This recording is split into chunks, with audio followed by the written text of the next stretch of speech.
And now I am extremely pleased to announce, on behalf of the Hilton Prize and Hilton jury, that Conrad and Hilton Humanitarian Prize is awarded to Handicap International.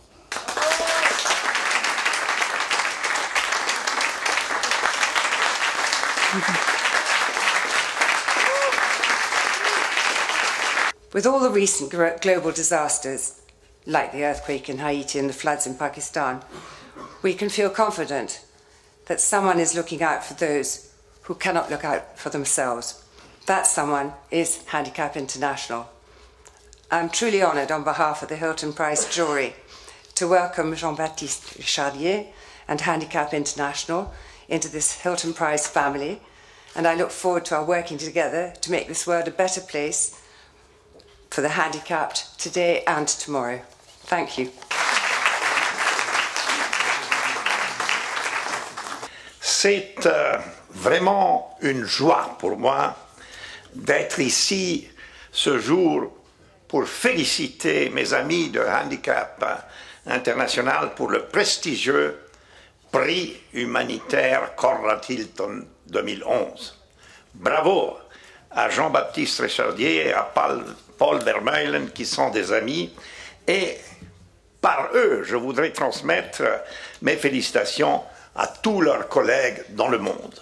Grand merci pour votre engagement et succès, chers amis de Lyon, Genève et des 8 associations ailleurs dans le monde. Je vous confirme mon admiration et mes vœux chaleureux pour l'avenir, sans jamais oublier les victimes et les victimes potentielles.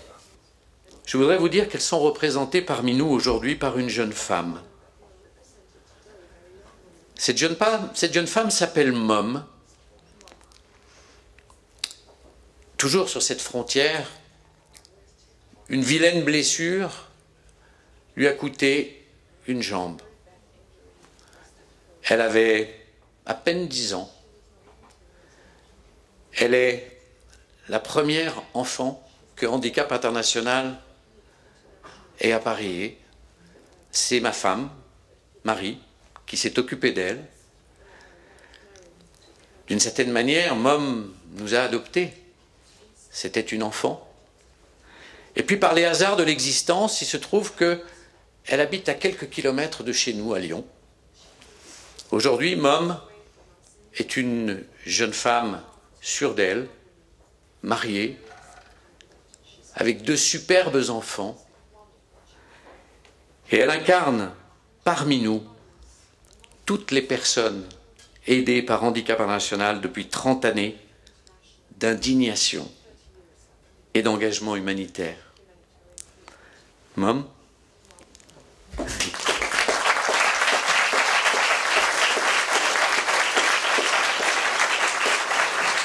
Jean-Baptiste et ses amis ont créé quelque chose de très particulier.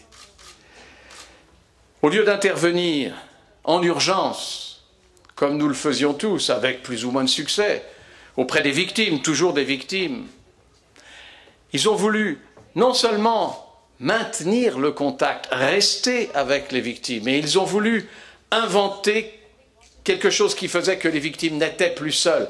Non seulement elles n'étaient plus seules parce que les gens de handicap demeuraient là, mais parce qu'elles avaient, ces victimes, avec les volontaires de handicap, construit une véritable industrie de la survie, qui n'était pas seulement technique, c'était pas seulement du bois et du fer, des appareillages, c'était moralement, socialement très important. C'était de rester debout. Et c'est la devise de Handicap International. Rester debout. Et c'est pourquoi l'histoire de la chaise est très belle. La chaise est encore debout. Merci à ceux qui l'ont imposée à nouveau. Merci à tous ces gens qui croient aux symboles, qui croient aux rêves et qui en font de la réalité. Ça, c'est le premier avantage, la première invention qui demeure de Handicap International à l'intérieur des French Doctors. Ne pas se contenter de la charité précise, souvent efficace, quelquefois elle l'est moins. Et puis voilà, on a fait ce geste, on a témoigné de solidarité, on a témoigné de charité. Pour moi, les deux mots ne se choquent pas l'un l'autre. Et puis on est parti, et on a bonne conscience. Non, eux, lorsque tous les autres partaient, ils sont restés. Et ça, mon cher, pour cela, il faut déjà, mais très fortement te remercier.